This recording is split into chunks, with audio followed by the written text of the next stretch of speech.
Krishna, Hare Hare, Hare Rama, Rama Rama, Hare Hare. Hare Krishna, Krishna Krishna, Hare Hare, Hare Rama, Rama Rama, Hare Hare. Hare Krishna, Krishna Krishna, Hare Hare, Hare Rama, Rama Rama, Hare Hare. Hare Krishna, Krishna Krishna, Hare Hare, Hare Rama, Rama Rama, Hare Hare. Hare Krishna, Krishna Krishna, Hare Hare, Hare Rama, Rama Rama, Hare Hare. Hare Krishna, Krishna Krishna, Hare Hare, Hare Rama, Rama Rama, Hare Hare.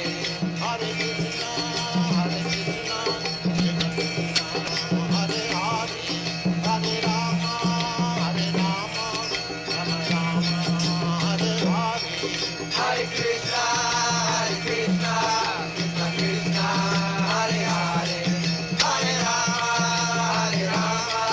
Rama Rama, Hare Hare. Hare Krishna, Krishna Krishna, Hare Hare, Hare Rama, Rama Rama, Hare Hare. Hare Krishna, Krishna Krishna, Hare Hare, Hare Rama, Rama Rama, Hare Hare. Hare Krishna, Krishna Krishna, Hare Hare, Hare Rama, Rama Rama, Hare Hare. Hare Krishna, Krishna Krishna,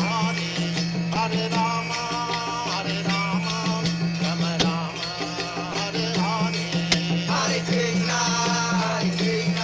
Krishna Krishna, Hare Hare, Hare Rama, Rama Rama, Hare Hare.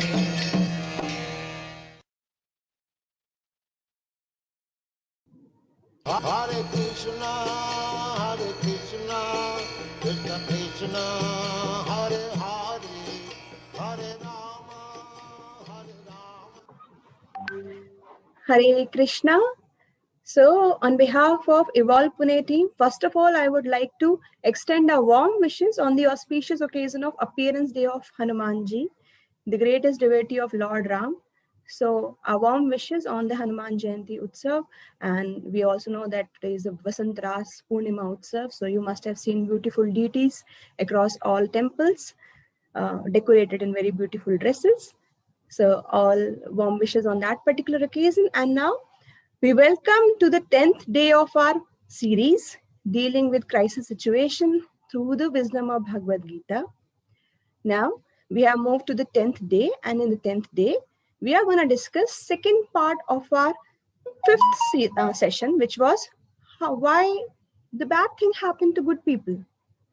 So yesterday, Prabhuji told us that why we are here, and this planet or the earth where we stay is known as the Dukhale Ashashvatam.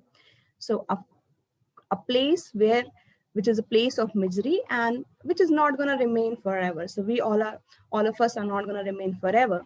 So yesterday, Prabhuji also told us about the distribution of those 84 million species and how we are so grateful to the Lord, how we should be so grateful to the Lord that we have get this human species, because in this species only we have chance to go back to the Godhead. We'll be able to do devotional practices. We'll be able to do bhakti.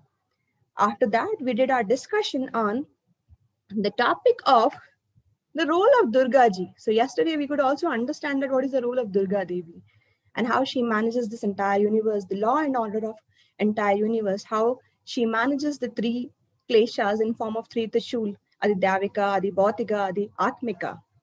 And we all know that we are struggling with the Kam, Krodh, Lobh, Moh, Mad, Matsarya, and because of all these things, we are creating sufferings for us again and again and again.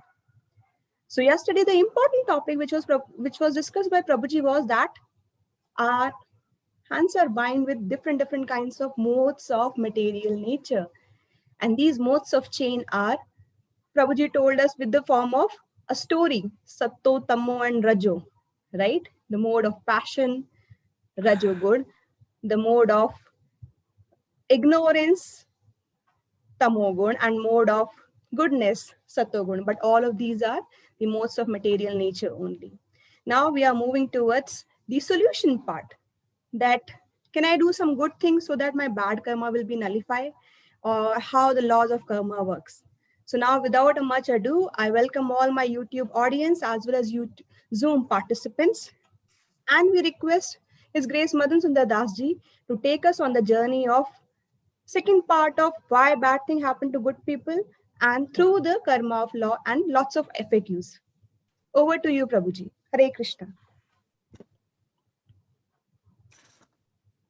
Om Jnanatimirandasya Jnananjana Shalakaya Chakshurunmilitam Yena Tasmai Shri Gurave Namaha.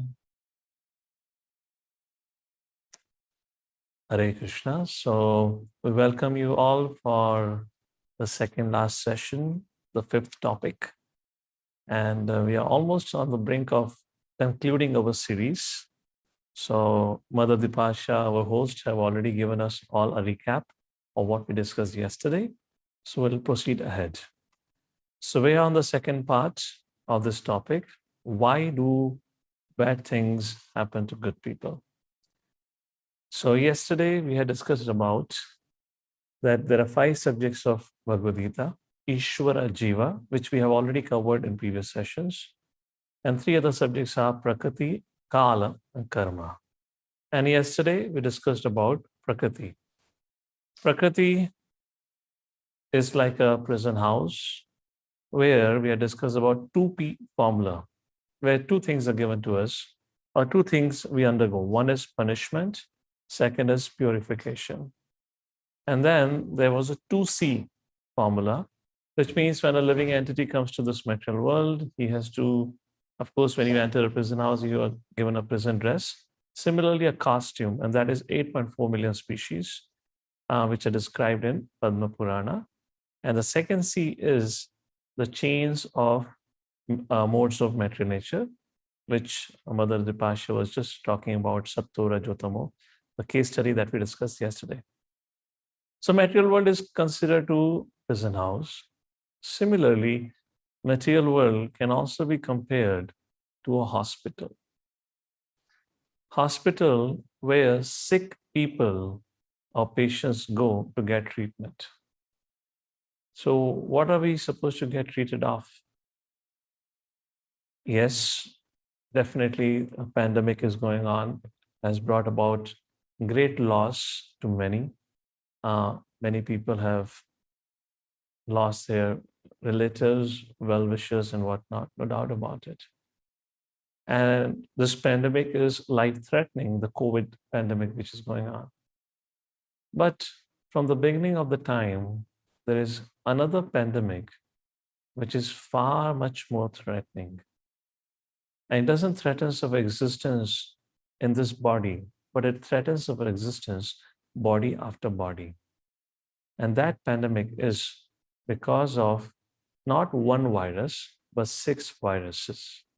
So right now we have variants of COVID, COVID-1, COVID-2, but there are 6 variants or 6 types of viruses that have caught us and that have troubled us from the beginning of the time since we came to this material world. And those 6 viruses are Kama, Krodha, Lobha, Moha, Mad, Matsarya. Therefore, to cure us out of this pandemic, out of this 6 viruses, Lord Shri Krishna once again spoke the wisdom to Arjuna at the battlefield of Kurukshetra, where Krishna said to Arjuna in 4th chapter, 2nd verse.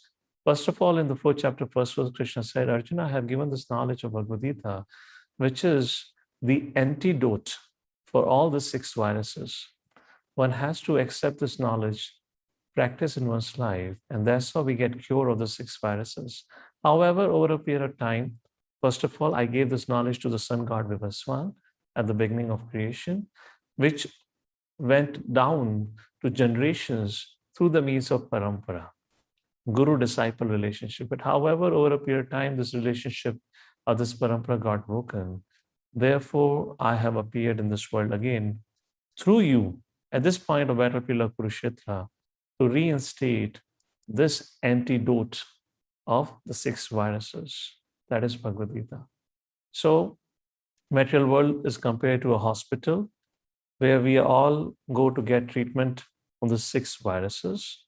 And the antidote is the wisdom of Bhagavad Gita. And what is the conclusion of Bhagavad Gita?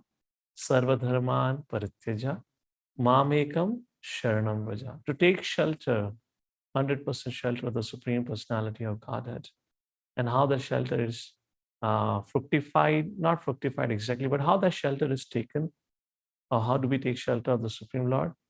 Kalera dosha nidhe rajan asti hi eka mahan guna kirtanadeva krishnasya mukta sangha param vrajet, through the chanting of the holy names of the Lord. Hare Krishna, Krishna Krishna, Hare Hare, Hare Rama, Rama Rama, Hare Hare. Only if a student has come to this understanding where he begins to practice mantra meditation, then a study of Bhagavad Gita is successful. If not, then he still have got an understanding at a theoretical level. So this is how we living entities suffering with the 6 viruses, not one but the 6 viruses, get treated in this material world, which acts as a hospital. So that's the sum and substance of the subject matter of Prakriti. Let's proceed ahead and let's talk about Kala, the 4th subject matter of Bhagavad Gita. Kala is the cause of creation, maintenance, and destruction. We are helpless in front of the time factor. Think about life. You and I, each one of us are born at a certain point of time, a certain point of day, date, and year. None of us have any control on that. And we, under the influence of the time, are being pushed towards death. Again, we cannot do anything about it. And in the intermediate stage, what happens is the maintenance. So this Kala, which Krishna says is my energy, the characteristics of time is, the time has 3 phases: past, present, and future, aane wala bhavishya. It is not linear but cyclical. What it means, look at the day, 24 hours. Is it linear or cyclical? You have a day starts, then again the night happens, then again the day starts, again the night happens, isn't it? Look at the year. You have a beginning of the year, the end of the year, again. So it is not a linear scale. It is, in a form of a cycle. Our day, our month, our year, they're all in the form of cycles. So with that context, if you look at it, everything in this creation is in the form of a cycle, in the sense, when you take a birth, you live for some time, you die, and then again you take birth.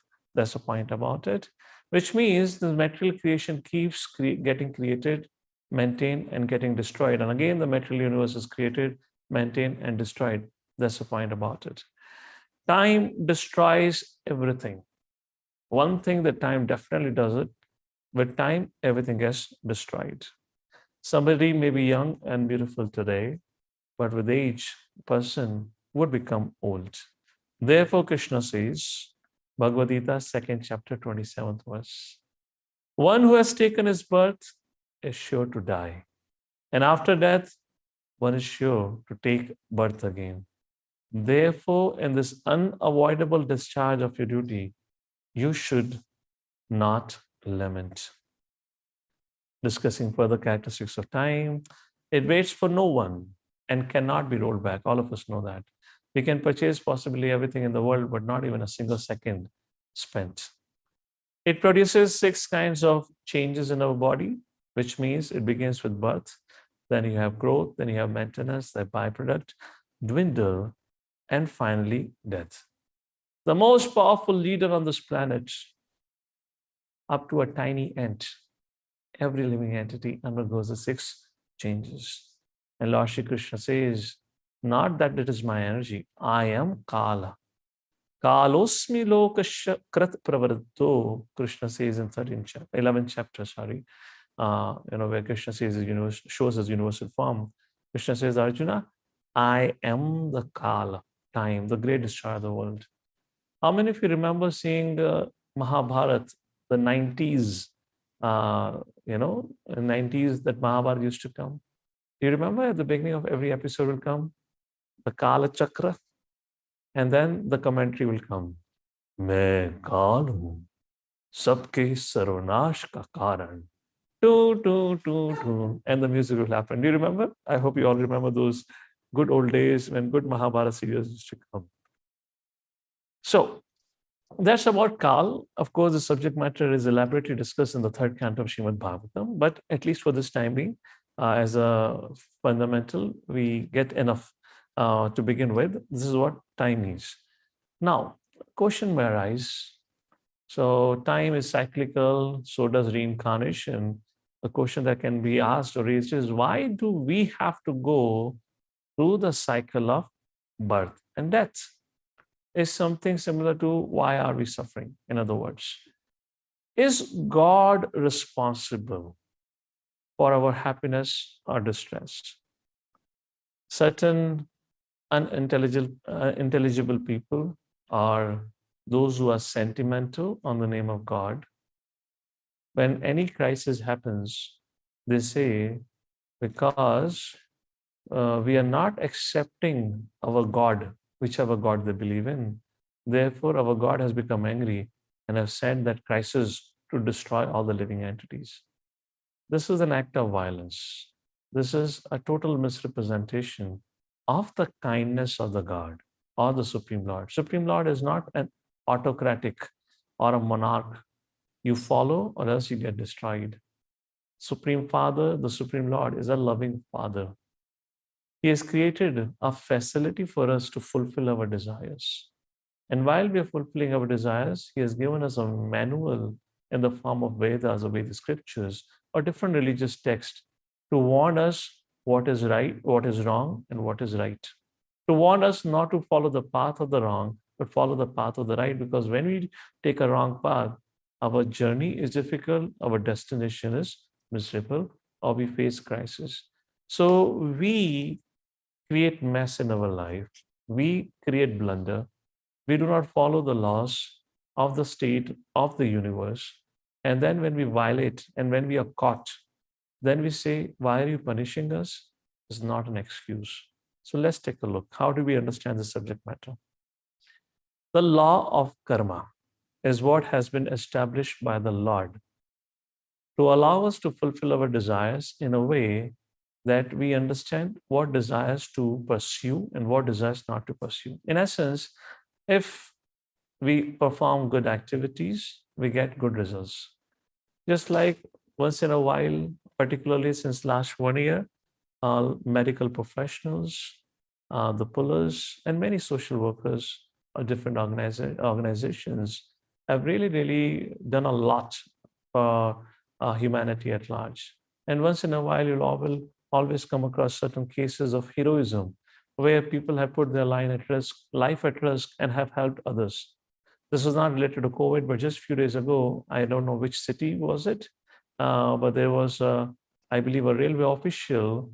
The mother was walking along with her child on the platform, and mother had some deformity in her eyes because she could not see it clearly.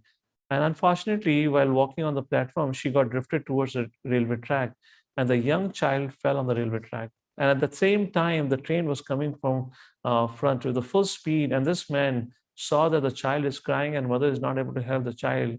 He put his life at risk, ran on the railway track. It was very scary scene in the sense you have a fast speed train coming towards you, and you're running in the direction of the train to help the child, and to get yourself in time back onto the platform is a big thing. And this man did it. And in case if you probably would be aware of the story, it was on the national news. And then he was given recognition. Different companies sponsored certain things for him, gave him prizes and awards. So the point I'm raising here is, when you do a good deed, is but natural you get a good reaction. That is what is our experience in day-to-day life. When we misbehave, then similarly we get a reaction. So law of karma is as you sow, so shall you reap. For example, if you sow, let's say you want to plant a mango tree, but you sow a banana tree, a banana seed, what are you gonna get? A banana. You cannot say later on, oh, I wanted a mango tree, but banana came out. What seed did you sow? Which means what kind of action had you performed? Before sowing the seed, you should have figured it out. Is it a banana seed or a mango seed? For example, if you sit in a plane, the plane which is heading towards Bombay, and then suddenly half the way on the journey, you say, oh, no, no, no, I sat in a wrong plane. I had to go to Delhi. Now I'm going to open the cockpit and jump out of it. It doesn't make sense. Before you got into the plane, which means before you did that action, you should have made your choice wisely. Is it taking me to the right direction, destination or not? That's the point. That's what law of karma actually, it teaches us. Law of karma actually helps us become responsible for our actions so that we can live our life peacefully and, with love and affection towards all living entities, which means we have the freedom to choose our response. We have the freedom to make a choice. But once we make a choice, after that, we cannot, we don't have the freedom to change the situation or circumstances which are created because of a choice. So that's a point here, which is very important to understand. So look at the world around you. In this world, some people are born rich, some are born poor, some are born strong, some are born weak, some are born beautiful, some may not be that beautiful from their childhood. Some have a lot to eat, some have to starve to death, some get the best of the education, some do not even have the basic needs. Why there are so many disparities? Some are very fair, some are a little dark, some stay in mansion, some stay in small huts. This is the picture of the world today. There is all kind of disparities. As you said, some are born to rich parents and some are born to poor parents. Who decides? Is God responsible for all this disparity? Is he partial or cruel? This is the subject matter of the question which has been debated. And not having a proper answer, people become atheist, saying that what a cruel God. For someone, he gives him a facility to live a very wonderful life. To another one, he puts him into a very difficult situation. People not understanding that it is not the responsibility of the God, but it is the result of our own actions that we perform. Rather than accepting responsibility to make the right choices, they put the blame on the Supreme Lord and continue to commit the same mistakes again and again. Just for an example, somebody jumps a traffic signal, and if he's caught by the police and is punished by the police or fined by the police, rather than understanding that he had jumped the traffic light, if he goes on blaming the police and the state government or the government of the country, do you think would he reform in his character? No. He will continue to jump traffic signal thinking that what he's doing is right. Why is he punished? That is wrong. So Lord is neither responsible nor cruel nor partial. So what is the role of the Supreme Lord? You can say there are two roles. One is the role of a loving father. In the role of a loving father, the Supreme Personality of Godhead reincarnates almost every yuga. He personally appears to teach us what is the highest dharma. When he is not personally present, he sends his messengers, our great devotees and the acharyas. He gives us the wisdom literatures like Veda scriptures to understand us how we should live our life. That is the role of the Supreme Lord in the position of a loving father, where time and again he appears to direct us in the right direction. The second role, the subordinate role, which is not the priority, but the Lord has to play, is that of a judge. God is compared to judge. What it means, Bhagavad Gita, Lord Shri Krishna says in 15th chapter, verse number 15, Sarvasya chaham hidi sannivishto mata smriti jnanam apohanam cha. Sarvasya chaham hidi sannivishto. I reside in the heart of every living entity. Mataha smritir jnanam apa. From me, smriti, gyan, apohanam, Smriti means knowledge, jnana means wisdom, or you can say remembrance. In other words, apohanam means forgetfulness, ignorance. All these comes from me. Primarily, the focus here is Krishna says, I reside in the heart of every living entity. And whatever desires we make or whatever we do in our life is observed by the Supreme Personality of Godhead as Paramatma. Therefore, we can escape from the laws of the state, but we cannot escape from the laws of the Supreme Lord. Why? Supreme Personality Godhead is like is in the form of a Paramatma within our heart, which means is like a webcam or like a spy camera put on our forehead. Whatever we do is captured and is reported to the state government, something like that. So God is compared to judge.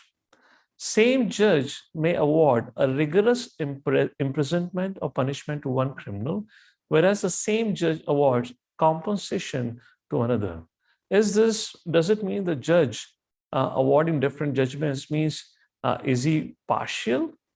Because he's giving punishment to one and he is awarding compensation? He's partial? No, not at all. Krishna says in Bhagavad Gita, Samoham sarva bhuteshu name dveshvastina priya e bhajanti tumam bhaktya maitateshu chapi aham. Hey Arjuna, Samoham sarva bhuteshu. Bhuteshu means again living entity. Sarva means all. Samo aham. Sama means equal. Aham means I. I'm equal to all living entity. Na dvesh, na asti, na priya. मैं किसी से नहीं द्वेष करता हूँ, nor anyone is dear to me. Like that, Lord Shri Krishna says, so yes, Krishna is a God, the Supreme Personality Godhead, and the role of a judge is not partial. The judge gives different judgments according to the activities of the individuals and the laws of the land, isn't it? So somebody has been awarded a punishment, somebody has been awarded a compensation. It depends on what were the activities performed by these individuals and what is the law of the state. What is the law of the state dictates what to be done in different scenarios. So we have explained or clarified the role of Lord. He is neither responsible nor partial, in that way. So then how does, suffering happens or why bad things happen to good people? For that, let's try to understand the fifth principle of Bhagavad Gita that is called as law of karma. What is its definition? Bhagavad Gita states, the activities performed by the living entity conditioned by the three modes that we discussed yesterday, Sattva Guna, Rajaguna, and Tamaguna, under the control and the purview of time are called as karma.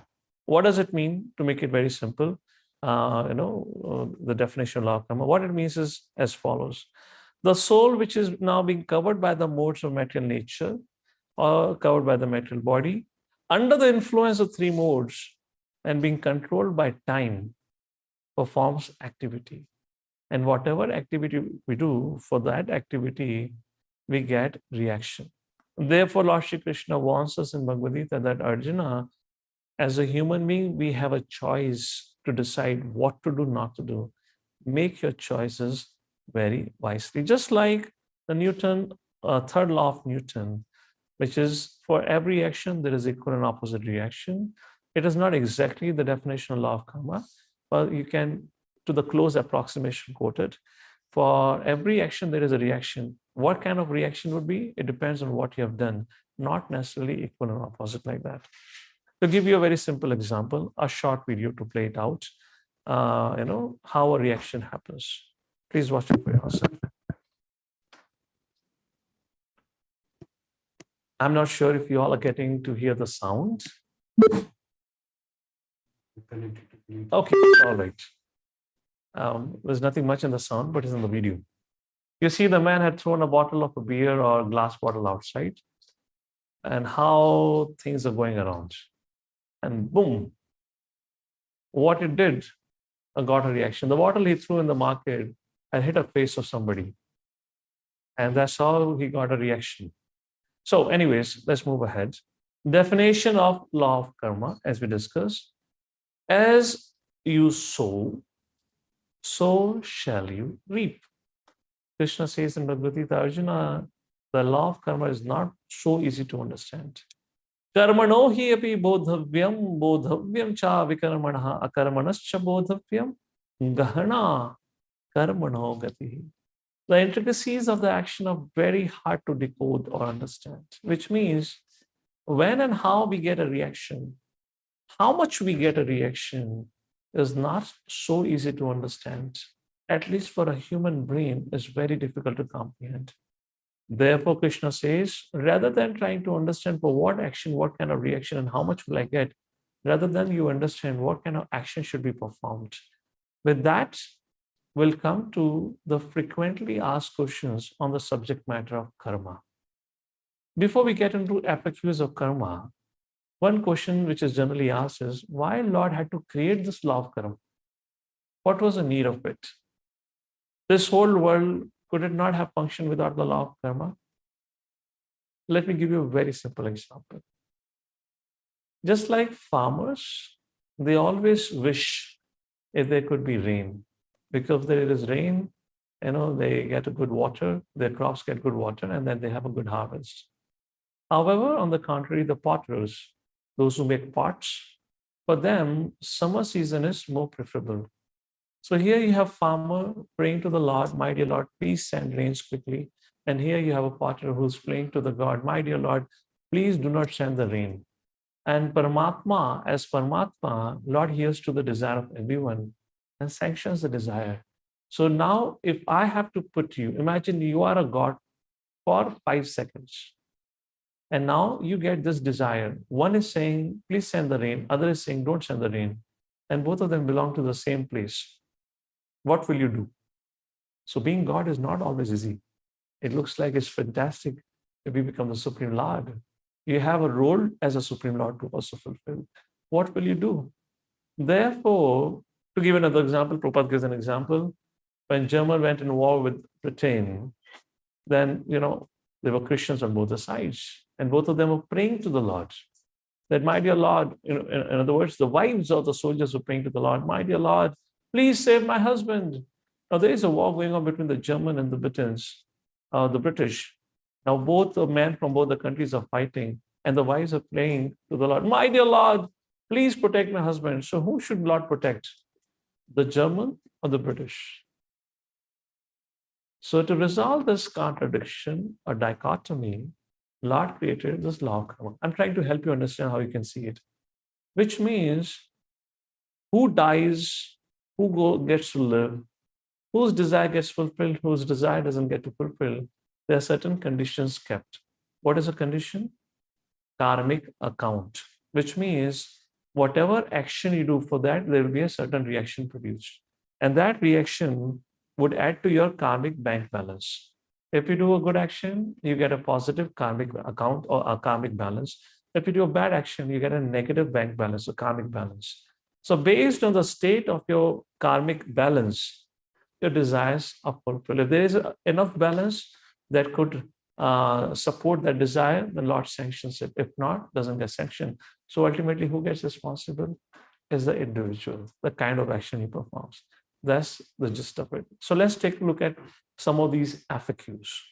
So how does the law of karma work? First question. As a simple analogy, we'll explain to you after this slide. Let's take a look. So if I ask you, who am I? We are soul. Soul, which produces desire. Where am I? In Bharat? No, in material world, just to clarify. What situation am I in? Which means where am I residing? Not in Maharashtra or Pune. The Jivatma is residing in the body. That means the material body. What am I bound by? The 3 chains, the modes of material nature. What is controlling me? Time. And who is watching me is Paramatma. Right? So material world, material body, modes, time, they all help in executing our desires. And Paramatma is the judge. So how does the law of karma works? Let's give you a very, very simple example. Imagine you go to your favorite restaurant, you sit there and a waiter comes to you and asks you, so what would you like to eat? Masala dosa, pani puri, aloo puri, chola kachori, whatever. Whatever your favorite item is. And you place an order. Let's say you give an order for pizza out of the box. Give an order for pizza or maybe some sweet. Now the waiter goes, places an order, and after some time, he brings in your order that you had placed and he serves you.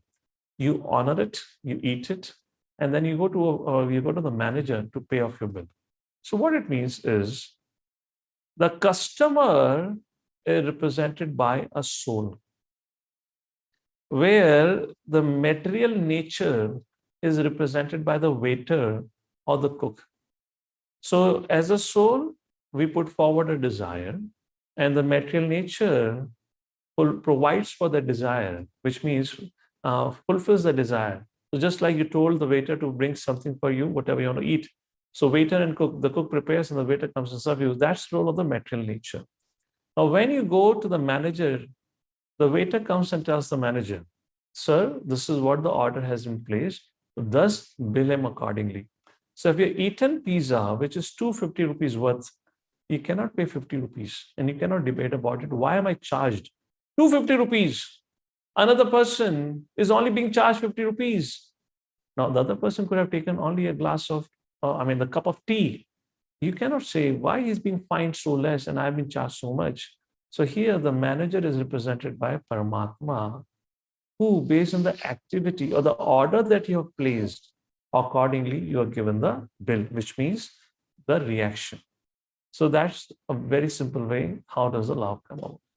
What are the different kinds of karma? There are three kinds of karma: vikarma, or let's say akarma, karma, vikarma. Karma means green signal, which means the activity that to be performed. Karma is a gray zone, the yellow, which is a kind of a warning. Be careful, do you want to commit or not? And vikarma is the red signal, which means you should never ever bother to do about. So what is vikarma as described in Bhagavad Gita and with the scriptures? Vikarma refers to primarily four kinds of bad activities. And what are these four kinds of bad activities?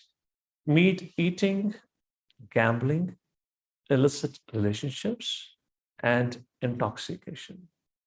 Very interesting discussion happens in Mahabharata Vanaparv when Pandavas had been exiled to the forest.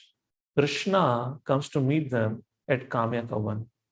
And there Draupadi runs to Krishna crying, saying that, Krishna, pahimam, pahimam.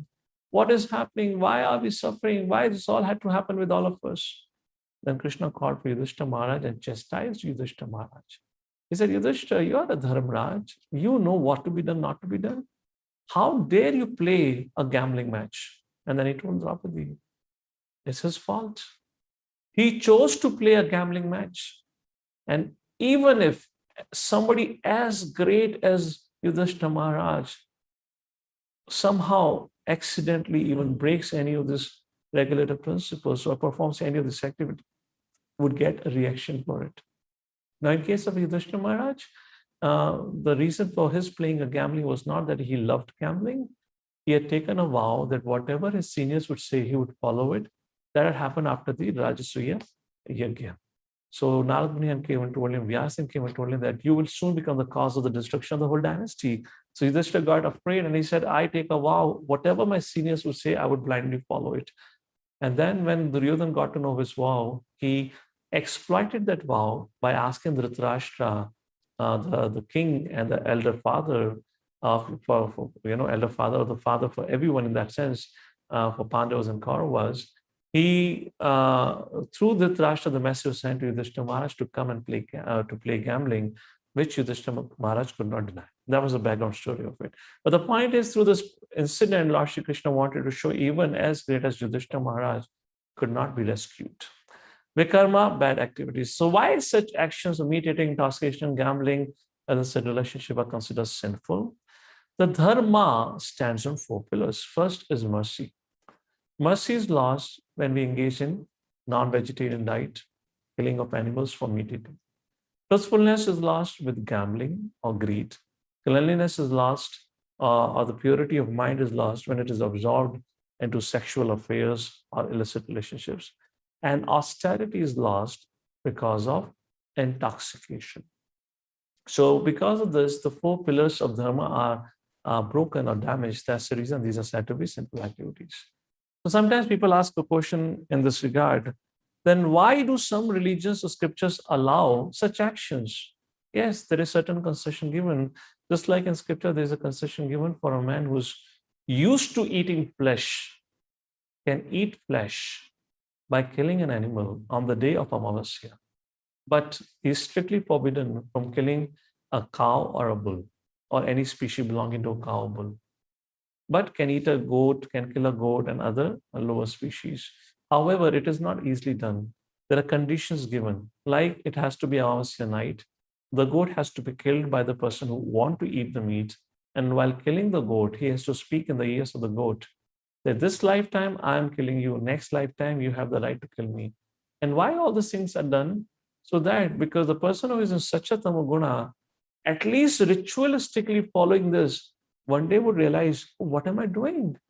I'm telling the goat again and again, this time you have, this time, life I'm killing you, and the next life you have the right to kill me, which means I'll get butchered in the next life. Oh, I should not do it. And because he's following the authority of scriptures rather than doing it, in an uncontrolled manner, because some authority is being practiced, there is certain amount of purification of heart that takes place, where gradually the person comes to an understanding the severe consequences of one's action. So these are some of the details that described how it has been given in the scriptures. So it is not to allow meat eating, but it is to restrict and rectify the person. That's why the condition is given, not that for an indulgence. So that is about vikarma. So what is karma? Karma refers to good activities. Pious activities leads to pious results like heavenly situations, where karma kandic practitioners are very keen to perform pious activities so that they can go and enjoy somaras on heavenly planets. However, for that also the person have to take birth again and die again. And that is also temporary because your karmic balance, when it gets over, you have to come back into the earthly planet and again go through the, the conditions of life. And third is akarma. What is akarma? These refers to the activities for which you do not get positive or negative results. And what kind of activity is this? This is activity which are performed directly to please Supreme Personality of Godhead under the guidance of Guru. For example, a soldier, when he goes to fight for a country and kills an enemy, he is awarded with a gallantry award. And the same soldier comes back to his town and gets into a fight with his neighbor and shoots it down. The same government sends him in a prison. Yes or no? Because in the first case, he did the act of killing on the order of the government. Now he did the act on his own. For that, he gets a reaction for this sinful act. Therefore, Krishna says, Arjuna, whatever you do, yad karoshi, yad ashnasi, yad juhosi dadasiyat, yad tapasyasi kanteya, tat kurushvamad arpanam. Whatever you do, whatever you eat, whatever you offer, whatever sacrifice you do, everything you do as service to me, as for my pleasure. And that is called as karma yoga, or that is called as akarma. For that, you do not get reactions. And what is the meaning of not getting reactions? So at the end of life, because you have not produced any further reaction, you don't have to take another birth. You conclude this life and go back to kaala. So what are the different kinds of karma? Karma, vikarma, and akarma. Karma refers to following the Vedic scriptures guidelines. Vikarma refers to violating the scripture guidelines, and akarma refers to an activity which are performed in Krishna consciousness. Going to the third question, what is the duration of the results of karma? One is called as instant, second is called as delayed. Just like you go to a bank, ATM, you swipe your card and immediately you get a cash. That is called as instant. And then you have a delayed karma. In that case, you write a check, you deposit it, and then money gets transferred. That is like a delayed karma. Which means the case of instant karma is if you slap somebody, there's a lot of possibility you may get an instant karma for it, quite possibly. And if somebody robs or does some another offense, it's quite possible that it may take time for him to get caught for the crime that he had done, like a court case, in a case of delayed karma. So that is the point about it. One is instantaneous and second is delayed. So fourth question now is law of karma works on whom? So law of karma, there is something called as individual karma, which are produced by us, our activities, and we get a karmic reaction.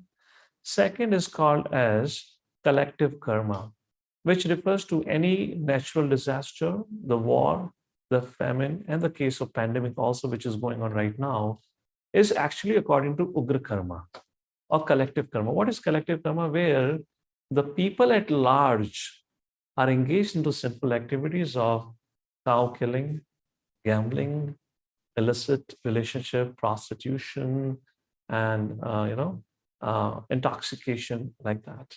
When such kind of sinful activities are performed by the larger proportion of the society, then at once they're given a reaction, a punishment through the means of either there would be a drought, there would be an earthquake, some natural disaster, pandemic, epidemics, and whatnot. That is what it means by collective karma. And then there is called as shared karma. Shared karma, which refers to because of somebody, something has done within your family, society, or nation. Within your family, which means, let's say, a brother of yours had been caught by a police for selling drugs, for an instance. So you also get a reaction for it. How do you get reaction? Of course, there's a blasphemy, there's a public embarrassment, and there is a suffering because your brother had been put behind the bars. You got the point? Similarly, if society does something wrong, and just like in the case of COVID, whichever society had more cases of COVID, the whole society was put under lockdown, something like that. A nation, which means if the leader of the country makes a wrong decision, then there could be a war, there could be reactions. So that is what I mean by shared karma, like that. So three kinds we talked about: individual, collective karma, and shared karma. Coming to the fifth question, many people ask us, what will happen if I don't know the law of karma? Still karma functions? Oh, absolutely. Karma does not depend on you know or not.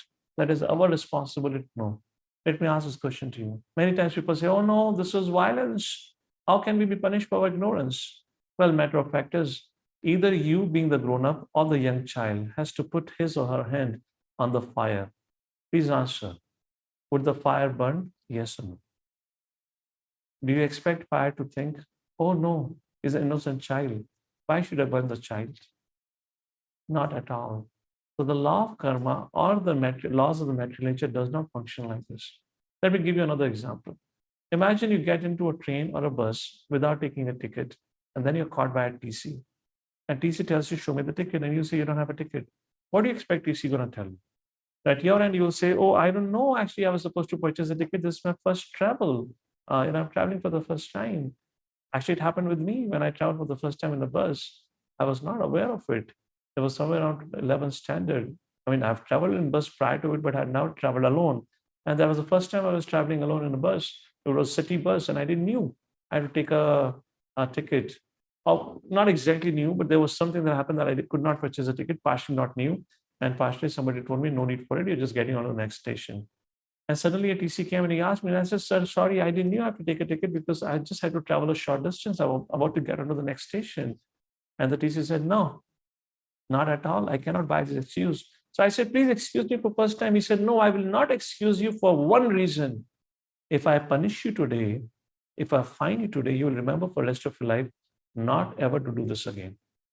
So punishment is not always bad. For an example, when a mother punishes a child, is it out of hatred or is it out of love? When a mother slaps a child, it's for the good of the child, so that the child stops misbehaving, so that the child does not do the mistake or continue to do the mistake. That's the point about it. Similarly, when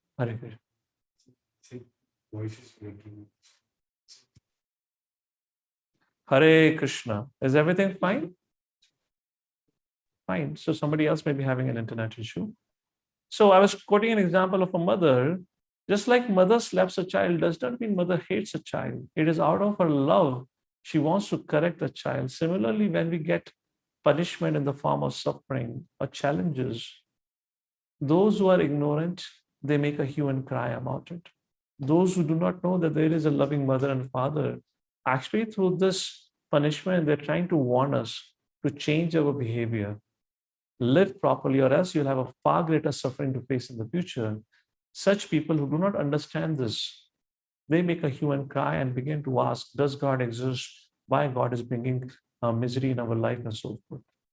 And that's the point. So law of karma is not meant to punish us actually.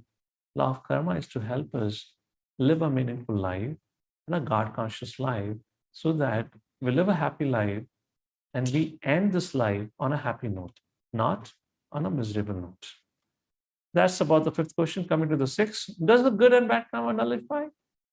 Well, it sounds great if it could nullify, but it doesn't happen. For example, 7 minus 4 is 3, and 7 and minus 4, they all are different, which means 7, if it is good karma, and minus 4 equals to bad karma, you get 7 results, good results for your 7 good activities. Similarly, you will get 4 sinful reactions for your sinful karma. You cannot nullify and cancel like that. And now we're coming to the, I would say, the climax, or the concluding point. Why do bad things happen to good people? An example to consider. In villages, farmers have, a tank, what they call a silo, which have a tap at the bottom, and you fill the tank from the top. So imagine for the first year, your father, hypothetically, have filled the tank with a lower quality of grain. Second year with an average quality of grain, and the third year with the best quality of grain. And you have seen your father doing this for the last 3 years. At the end of the third year, your father decides to take out the grains from the silo. He opens the tap at the bottom. What will come out first? First in, first out. Because what was sowed earlier was the poor quality of grain. That is what comes out. At that point of time, you cannot say, Father, I saw you putting the best quality of grain. Why is bad quality of grain is coming? It is something like a living entity says, I have only done good things in this life. Why am I getting suffering? If suffering is there, please understand according to law of karma, if not in this lifetime, then in previous lifetime, you must have done wrong activities. Just like the father putting a low quality grain in the first year, average quality of grain in the second, and a high quality of grain in the third year. But what you get first? First in, first out. What you sowed before is what you get. And what you're getting, or what kind of suffering, the kind of sufferings you're getting here in this lifetime is because of something, maybe this lifetime, if you think not this lifetime, be assured is because of previous lifetimes. So what is happening in the case of this farmer? He just reaping what he sowed long ago. And once that grain is exhausted, then what will come? The good grain, isn't it? So we have to undergo the reactions that are served to us. Yet, why are we confused? Why do we find it so difficult to understand? The main reason we are confused is because most of the people think we only have got one life. Or to put it this way, they only have an understanding of this lifetime. They have no clue of what they did in the previous life. First of all, they don't believe they had a previous life. That's the reason they challenge. How can I suffer when I've not done anything wrong in this lifetime? Well, those who understand these 5 subject matters, Ishvara, Jiva, Kal, Karma, Prakriti, knows for sure our life is eternal because we are eternal. We keep taking birth and we keep dying in different situations. If there is a suffering, if it is not because of this lifetime, according to the science of Bhagavad Gita, is certainly from the actions of previous lifetime. So the essence of the gist is not to get bewildered at the face of crisis or the challenges, but recognize the cause of it. See as a warning signal from the Supreme Father, mend your life. Try to reconnect yourself, reestablish your relationship with the Supreme Lord, and try to understand the laws of this universe so that you don't have to further create sinful reactions and live a happy life. To come to the conclusion of this talk, these are the 6 or 7 FAQs that we discussed. We have already covered, so I'll not go into the whole thing now. So now a question arises, what should I do now? It's a very important question. Human life is like a train junction. What is a junction? Junction is a place where you make choice. You have trains going to different destinations. So you can get down and figure out which destination you want to choose and go. For a person to choose his destination or to travel, he needs two things to travel. Let's say you want to go to some particular place, you require two things to travel. One, there has to be a desire to travel. And second, you have to have money to purchase the ticket. That refers to karma. So whatever karma, whatever we have done is done. One thing which is within our control is desire. So desire gets, I would say, cultivated in the association that we keep, the kind of books, wisdom literatures we read, and kind of things we hear. Accordingly, we cultivate desire. And if we cultivate a desire of going back to Godhead, back to the spiritual world, the Lord and the devotees and the scriptures all gives us the direction how to return back to Him. The body is a gift of the Lord. The present moment is also a gift. And every present moment is a choice, is an opportunity for us to make the right choice, to cultivate the right desire. And that is the gist of it. To conclude, a very beautiful statement from Srimad Bhagavatam. Samsara chakra etasmin jantur agyana mohita brahmayam sukham cha dukkham cha bhunkate sarvatra sarvada. I hope all of you are able to see the translation on the screen. This is the verse spoken by Chitraketu Maharaj, and he says, deluded by ignorance, the living entity wanders in the forest of this material world, enjoying the happiness and distress resulting from past deeds everywhere and at all times. What it means? You see this Ferris wheel? You go up and you go down. Similarly, it's called a samsara cycle. You come to the highest species, that is human. And if you don't mend your ways, again you go down in the species, and again you go through the evolution process.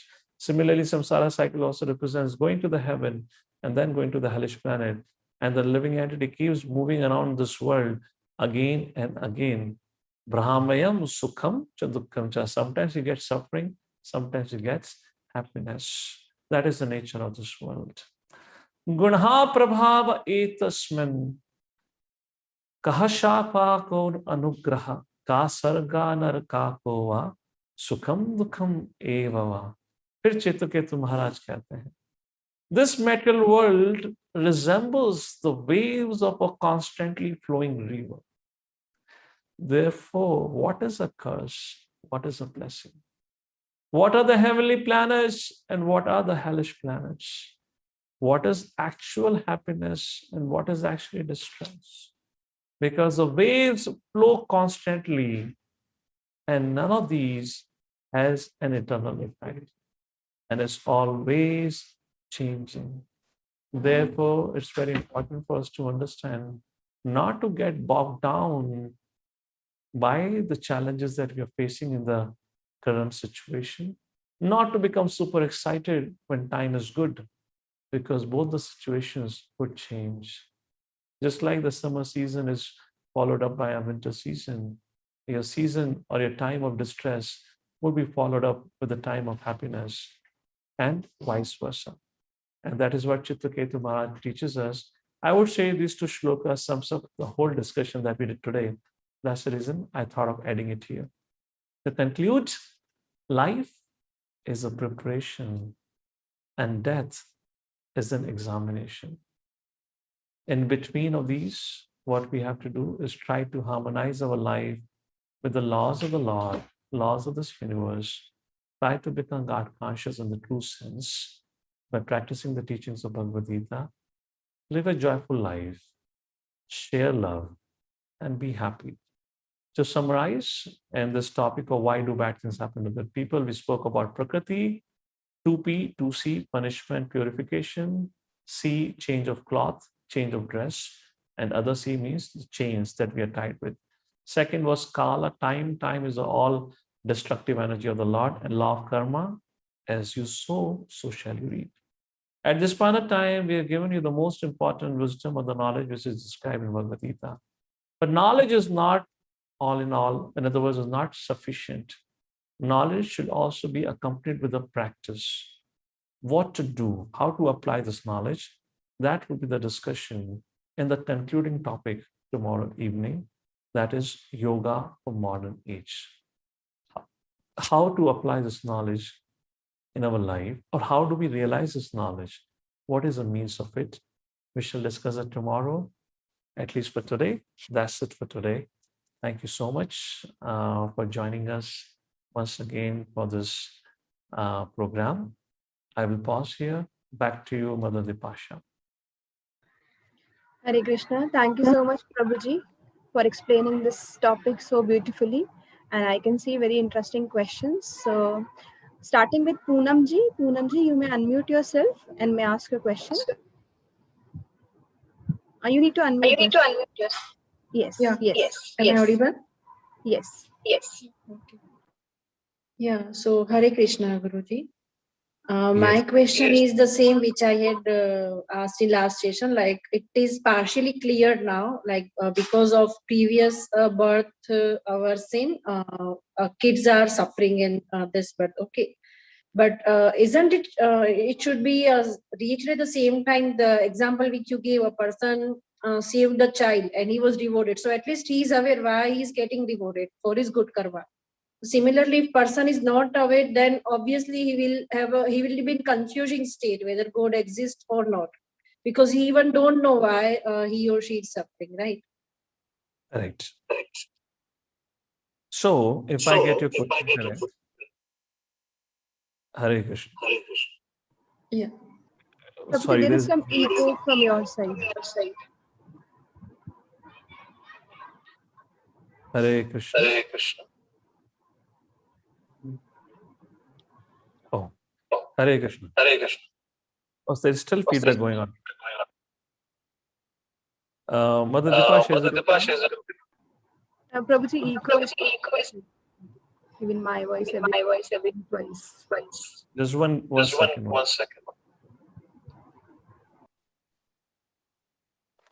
Hare Krishna.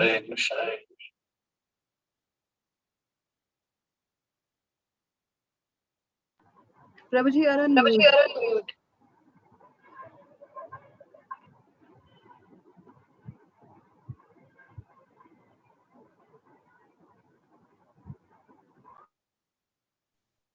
I've been put on mute. Looks like Poonamji's confusion caused us a technical debacle here. Prabhuji, it's better. Oh, it's good. better. Okay, good. Oh, fine. Okay, whatever it is. Okay, so Poonamji, if I let me just paraphrase here. So you're trying to say Hare Krishna. Can we make sure the sound is not there? So your question precisely is, why should we be held responsible for ignorance? Because we don't know in this lifetime this law exists, right? Precisely, that's the question. Here's my take for it, or answer for it. How many people are willing to understand it? Even if somebody is told about it, do you think everyone is going to follow it, understand it? Just like the people on the street, you give a guideline. For example, the COVID guidelines were given: wear a mask, or else you'll be fined. Now, if just the law was sufficient to say, or guidelines was sufficient to say, wear a mask, why the government had to make a law to fine a person? Because there would be people who still not going to follow it. Yes or no? There are always people who just not going to follow it. So for that, we cannot blame the system. As far as, let's say, you and I and all of us, I've already explained the role of Lord is in two ways: one as a loving father, one as a judge. In the role of loving father, Lord appears time and again. When he appears as Krishna, people call him a simple, mere human being. When he spoke Bhagavad Gita, they call it to be mythology. Now, when we are not willing to believe, when we are not willing to understand, who can be blamed? Now, not only that, Krishna says, Sarva dharman parityaja mamekam sharam raja aham tvam sarva papayo. Krishna gives a concession. Krishna says, the moment one surrenders unto the Supreme Personality of Godhead, Krishna says, at that point of time, I free that living entity from all his sinful reactions. So at any point of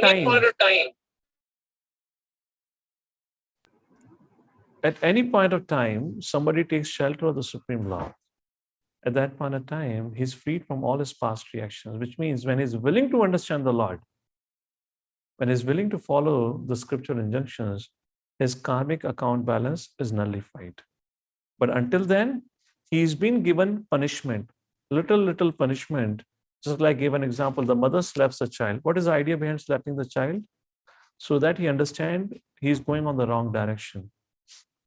So like that, a punishment is given so that we wake up and we understand there is something wrong that I'm doing because of which I'm getting suffering. And that's the time some people who are pious, Krishna says in Bhagavad Gita, Chaturvida bhajante mam jana sukritun arjuna artho athati jigyasu jnani cha bharata sabha. The one who is distressed, if he is pious, then he will come and take shelter of the Lord. And once he takes shelter of the Lord, then he's set free from all his suffering. Is it making sense now? So I can be muted and she can be unmuted. So there's no... So I'm saying she could be unmuted and I could be muted. Yeah, I think I'm unmuted. Yeah, so I got it. But in this material world again, even though if I'm ready to be spiritual, okay, in this material world, in my personal life, I can be, but when I enter the corporate world, and there you know how world it is. So in this material life, is it possible to become 100% spiritual?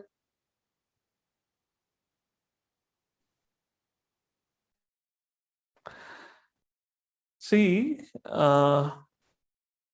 again, we generally have this flaw of taking extremes.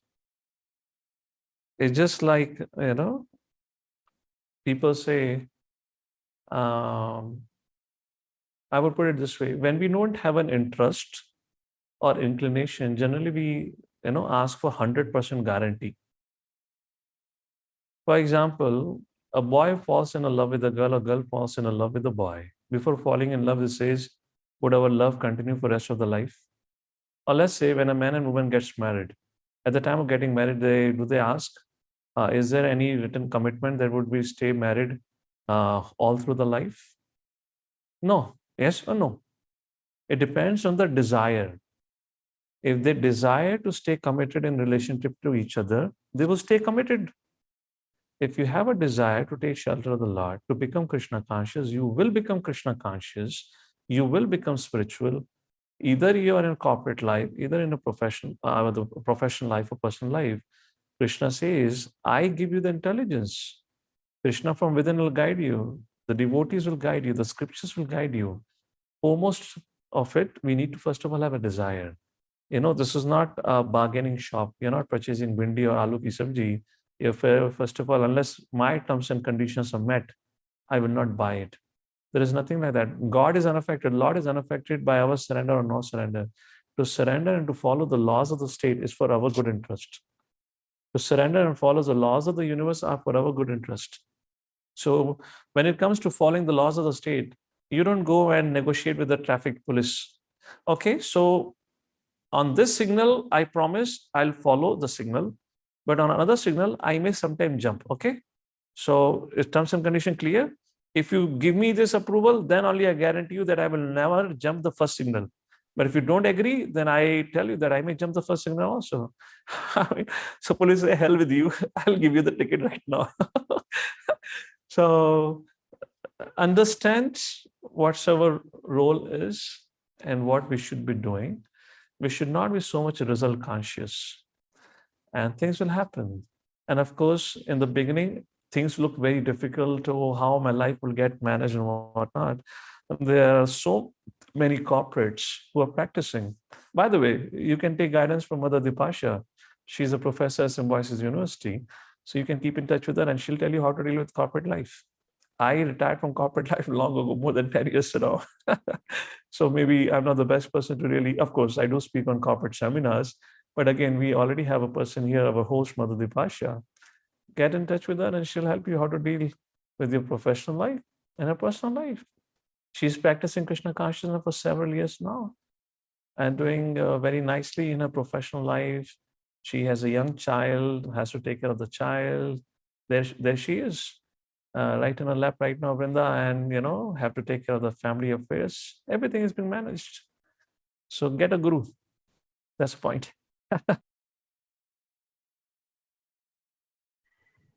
Thank you, Prabhuji. I hope Poonamji, your question is answered.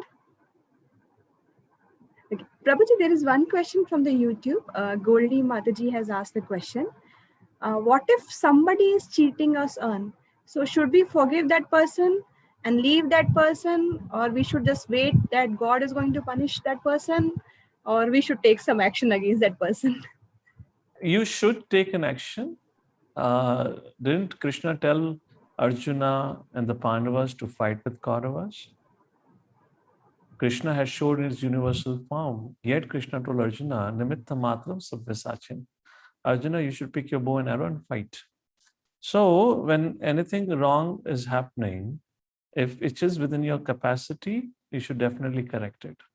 If it is beyond your capacity, then what can you do? So you have to make your decision on that basis. Something, for example, is happening in a different country. You are a simple man or a woman living in a small city of India. It's certainly beyond your capacity.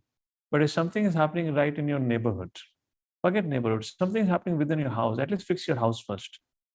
Then you have the opportunity to fix it because you may have certain amount of influence to correct it.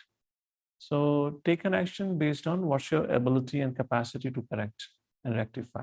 All right? But never ever have this idea that because Lord would punish, so I'm supposed to do nothing. The Krishna consciousness or the philosophy of Bhagavad Gita do not promote violence or crime, in the sense that we can do anything what we want and law of karma will take its course whenever it has to. So I as an individual has got no responsibility towards the society. No, it's not like that. Thank you, Prabhuji. Prabhuji, there is one common question from Ayush as well as Jayashri Mataji. They are asking that if we are taking Krishna consciousness very sincerely, we are doing devotional services, then we'll be able to cut our previous karmas and we'll be able to get the better position in the next life, or again we are going to be into this karmic cycle and reactions. So devotional activities, or it's all the subject matter of spiritualizing our consciousness. What is spiritualizing our consciousness means? Transforming our desires. Generally, the people have a very gross or crass desire. What are the fundamental desires? How to improve the facility for eating, improve the facility for mating, sleeping, and defending. That's where the whole absorption of the consciousness is. And because of this absorption, we engage in such kind of activities, we get reactions accordingly. When you take to spiritual culture, when you take to the holy names, when you start taking association of devotees and keeping away from the bad association refers to all that association that encourages you for ahara, nidra, bhai, maituna, which means that encourages you for sleeping, eating, mating, and defending. That's all in general bad association. So when you start taking good association, which means saintly association, the first thing that's going to happen is transformation of your desires. When there is a change in your desire, every action is preceded, the basis of every action that you do is a desire, inherent desire. And if your desire is to do a Krishna conscious or a good activity, a spiritual activity, then obviously you will get the mercy of the Lord. And when you begin to get the mercy of the Lord, slowly and gradually, whatever things that you've done in the past gets rectified. Actually, it is said, when you take to the chanting process, which we'll be discussing a little bit more tomorrow, scripture says, even if one chants the holy names of the Lord, all his sinful reactions are wiped off. But only catch is, we should not commit further sinful reactions after it. But the problem is because we don't stop committing sinful reactions, therefore, we keep getting some reactions. So let me put you a very simple example. Scripture says, chant Hare Krishna Mahamantra once, all your sinful reactions are gone. Great, they're gone. But the point is, are we stopping? Have we got a determination enough to stop doing it? If not, and we commit a sinful activity again and again and again, Think of a case where you are a mother and father for such a child, where when he committed was a mistake and he came and told you, confessed to you, then you forgave him and told him, my dear child, I forgive for all the mistakes that you have done. Please do not repeat again. Now he continues to commit mistakes, maybe of that degree or smaller degree. My question to you is, how will you rectify the child? Now, maybe you would not punish him or slap him, but you definitely chastise him and warn him. Yes or no? Little punishment will be given so that the child understands he's doing wrong. Therefore, little reactions are left so that we remain alert not to commit the mistake again. That's the point about it. All right. Thank you, Prabhuji. Prabhuji, next is Sonali ji. Sonali ji, I'm allowing you to unmute yourself. You may ask your question. Yes. Yes. Can you hear me? Yes. Yes, please. Yes. Hare Krishna, Prabhuji. My question now, see, everything is quite clear and understood. The problem arises once we know everything and we try to go on the path, what we understood, right? But sometimes it is not consistent. So it will create like, I know everything, I'm not able to follow. Sometime I'm doing it again, something come again. So it will create more anger. As I see, first we don't know anything, now we understood and we are walking on that path, and it is keep on off, so that gives more anger. See, you understand, you're not following it, so it's become a vicious cycle. Just maybe, or All maybe right. that fake it till you make it, I don't know. But sometimes see, if I like decorating God, for example, I can spend hours and hours in this japmala. I do, sometimes I feel so energetic, and sometimes again this. So why it is a process, or I don't understand. See, once if we it should be consistent, why it is not happening? Correct. So yeah, I'm not able to So put it properly, but I mean to say let me it should, paraphrase. yes, Let's see if I understood. So you're saying ignorance is bliss. Earlier we didn't knew it, so we're yes, living an ignorant life. yes, Now we have understood it. So fear is, would I remain consistent? And if I don't remain consistent, there will be a guilt feeling. yes, So that's totally all right. Just like Sonali ji, when you were a young child, you began to crawl on your hands and legs. mm-hmm. And then you began to hold the hand of your mother or father and take baby steps. And when you were taking baby steps, you did not immediately become consistent. Mm-hmm. That's You fell down a few times. mm-hmm. What did you do after falling down? The mother and father encouraged you again to rise up. Mm-hmm. And when you continue to do that practice, then you cultivate the strength to become consistent to walk. Mm-hmm. You have Okay. already gone through that experience in your life. And that's the Mm. answer. Okay. Never be afraid of falling or failure. Mm-hmm. Failure is an opportunity to understand how to do it better, not to give it up. Okay. And here, the helping hand of mother and father is in the form of the devotees. Mm-hmm. I would maybe today or maybe tomorrow we can do that. I'll request all of you, Mother Dipasha, you can share your contact, and mothers can keep in regular touch with you. We can have a dedicated group of these mothers, the new mothers who have got connected. Yes. You can be there, and Anshu can be added to the group, and then I'll help you out. You can have some separate forum for all these to have a further discussions. I'll give you some subject matter to discuss in your forum. So Mm-hmm. stay in association and they'll guide you. And by the way, they all are married. They're having all the aspect of life, the personal life, the family life, the social life, the professional life, where you might face challenges. So they all are going through with it. They all have gone through with it. So they'll help you out. And that's what the helping hand means. When you Okay. get a little bit shaky, catch Mhm. onto it, keep moving forward. Giving up is never, ever an option. Yes, So but keep trying yes, as so always.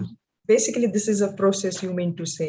So it will happen on and off. Yes. Everything is a process.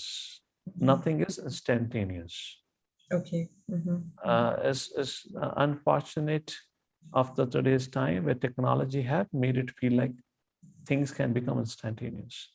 You're Mhm. hungry, go onto mobile app, Swiggy or something, place an order, or Pizza Hut, you get your order. No, the life is not like that, instantaneous. Nothing Yes. is instantaneous. Even you're going onto smartphone, placing an order may seem like instantaneous. It's not instantaneous actually. So Therefore, people want instant sense gratification, instant success. And when you don't get instant success, people become so frustrated that they develop, suicidal thoughts. Yeah. So life is not like that. You don't instantaneously become old. Like Yes. Prabhupada gives an example. If a mother wants to have a child, she cannot have an instantaneous child. There is a process of waiting for 9 months. There is a process. The laws of nature are defined like this. You did not grow up instantaneously. It's not that when you appear from the womb of your mother, you are a baby, and after 5 seconds, you become a 25-year-old lady. It's a process that goes on. This are happening all over the place. So don't get caught up with what the science or the technology promise of instantaneous success and happiness. That is not how the life is lived. All right. Yes. Thank you. Thank you, Prabhuji. Thank you, sir. Hare Hare Krishna. Thank you, Prabhuji. Thank you, Sonali Mataji. Prabhuji, there is one question from Ranjita Mataji. She is asking, like, what if in your workplace you are surrounded by very toxic people? And then what you should do? Like, you should accept them as it is, or you should quit that kind of job? Well, association, what association means actually you have to understand. There is something called as you give association and you take association. So when you have a toxic association, which is unavoidable, never take, but give association. Once again, I'll repeat. When you have a toxic association, as you're saying, which is unavoidable for you, never take, but give. What it means? Take means you hear to them. Give means you speak to them, but never hear to them. That is a point. So all of us are put into such situations. Vidurji was put into such association of a toxic association of Duryodhan, Karna, Shakuni, Dhritarashtra, and whatnot. Bhishma Pitama for such a long time. But if you see Vidura's life, he never took association. He always gave association. He always gave the best piece of advice to Dhritarashtra, Duryodhan, everyone. But he never got affected because he never took their association. Taking the association means you're becoming emotionally, attached to the person. So when Vidura was told quit, Vidura walked away because he was not emotionally attached. He was emotionally attached to the right association, that is Krishna and the Pandavas. So that is how we have to do it. And all of us would have challenges. Life is never going to be easy. But challenges, we should try to understand, is an opportunity for us to grow. Challenges forces us to think how to apply the teachings of Bhagavad Gita in my life so I can become a better person and a stronger person. It's not that we run away. Running away is never an option, and Lord doesn't want us to run away. All right? Thank you, Prabhuji. I think it was a very, very, very practical advice which we face on a day-to-day basis. Prabhuji, it was mentioned in your session very clearly that even if unknowingly we are doing any sin, we will get the reaction. But Prema Kumari ji, she has asked the question like, what if a child, he is eating meat because everyone eats meat, so he is not aware of all these things, so still he is going Yes. to get... Yes, the reactions are definitely there, but there may not be as much as for the one who willfully, intentionally does it. So the degrees of punishment will definitely differ, and they differ. But because the sin has happened, he would definitely get a punishment, but not to that degree who knows it and does it. All right? Now, another thing is you cannot claim child to be innocent. For a child to be born in a family of meat eaters is also because of his past karma and past desire that I should be born in such a family. So please never have this idea of victim mentality. You cannot say the child was a victim because his parents ate meat. Now, of all the people in this world, why he had to take birth in that family only if he was so innocent? Yes or no? Thank you, Prabhuji. And Prabhuji, related to this only, we have got a question on YouTube from Hari Krishna Sharma ji. The question is, who governs whom? Do karma govern us, or we are gonna govern our karmas? No, nobody governs. That's a karma mimamsa philosophy, which we are discussing here through this question. No, not at all like that. We as an individual, or I as an individual, create desire or make desire. And the kind of desire we create, accordingly, things happen around us. Ultimately, the Supreme Personality of Godhead is the controller because all our desires gets sanctioned under the superior control or authority of the Supreme Lord. Similarly, the punishment that is given to us also happens under the direction of the Supreme Lord, in terms of the system is created in such a way that different people are given the responsibility to award and punish us. So we as an individual, what we need to focus is transform our desires. Give up all the ideas in your life. Forget about controlling others. Forget about changing the politics. Forget about getting rid of the COVID and all that. That is beyond your capacity. One thing that we have in our control, which we ought to be working, which we never want to work, is to change our desires. And to change our desires, we have to, as again I said, focus on this ABCD, which we're going to discuss in Bhagavad Gita series, which we are starting next. Association of saintly people is must. Reading wisdom literatures like Bhagavad Gita is must.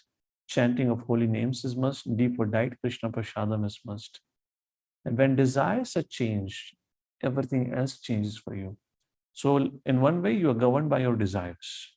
The kind of desires you make, that's how you get a life. It's all game of our desires. That's all, nothing else. Because every action, whatever takes place, the baseline of it's a desire. Person robs, there is a desire to steal, isn't it? So we need to focus on changing our desires.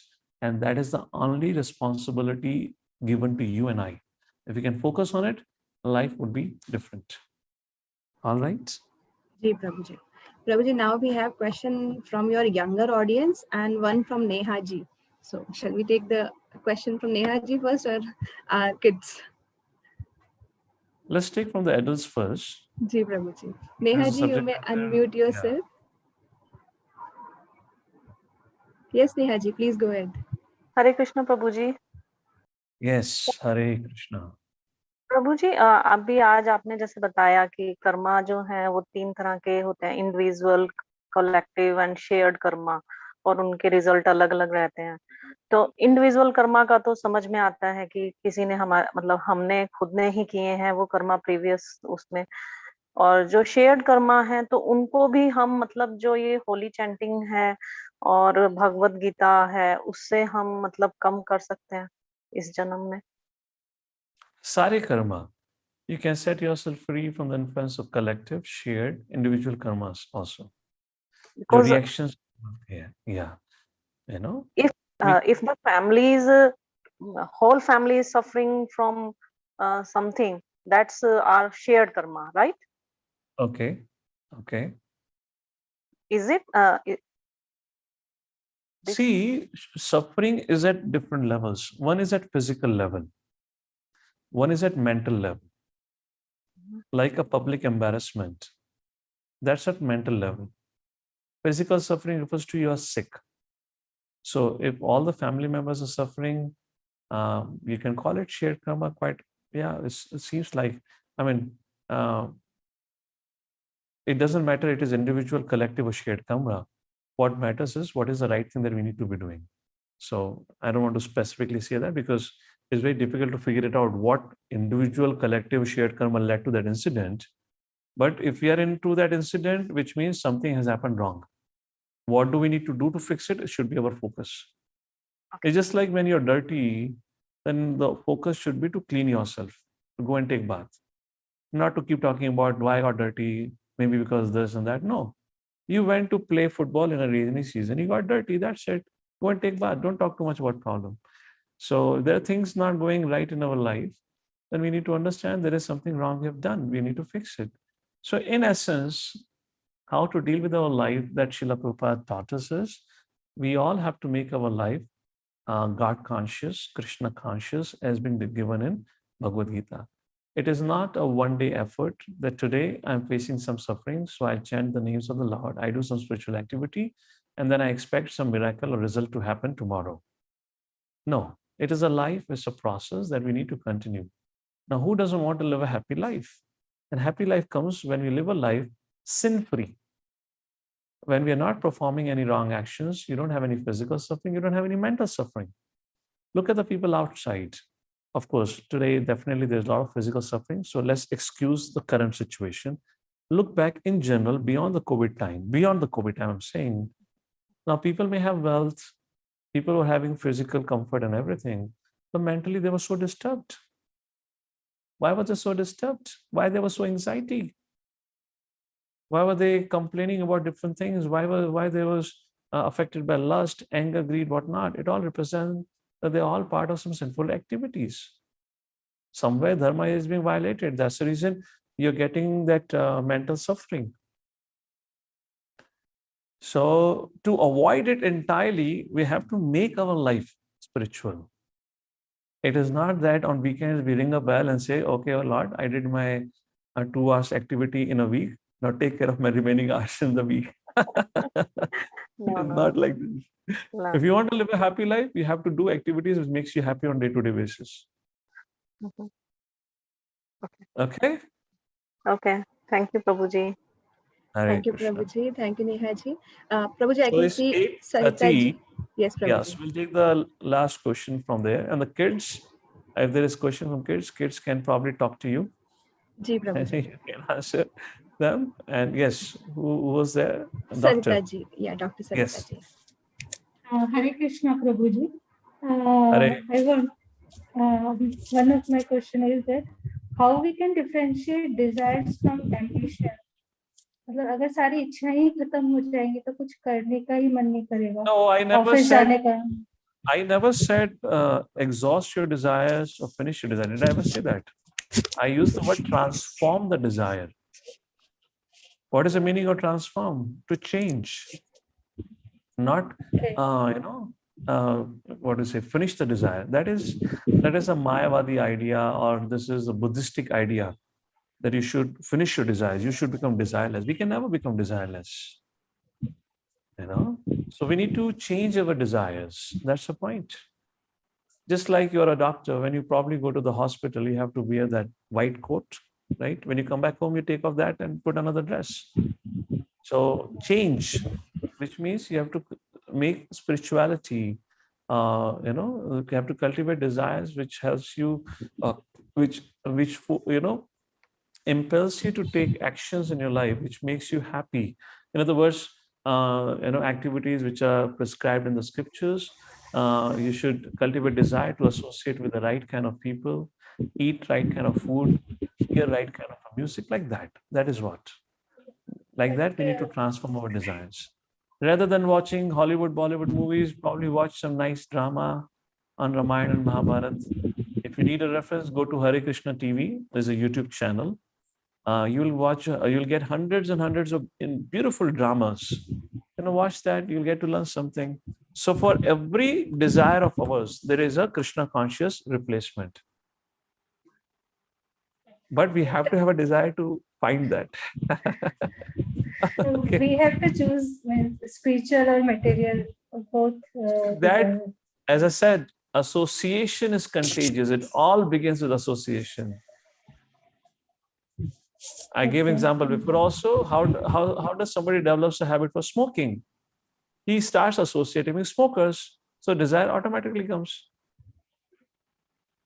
So you start associating with saintly people, Krishna conscious people, spiritually minded people.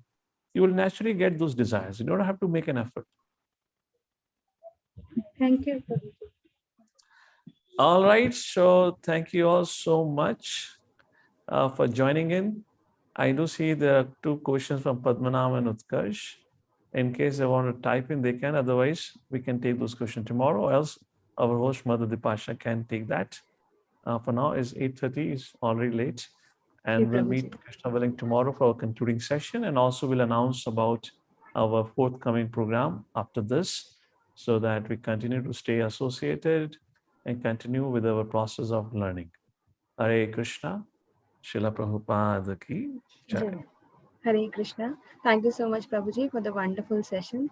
And we look forward to have all our audience on YouTube as well as Zoom to attend tomorrow's session, because tomorrow's session is going to be very, very much solution oriented, that how to deal with such situation, because the laws of karmas cannot be nullified, which we have understood very clearly. So now what we can do, what I what I could understand from the yesterday's session, that was like the story of Satto, Rajju, and Tammo. It is not about the situation. It is more about how we react to the situation. And I think that is the thing which we have to learn through the wisdom of Bhagavad Gita, that how we should react to a particular situation. So more and more is going to become through the divine Vani of Madan Sundar Prabhuji and the Bhagavad Gita. So we'll wait for tomorrow. And during the tomorrow session, we'll be able to have lots of queries as well as answers to those queries. Hare Krishna. Thank you so much.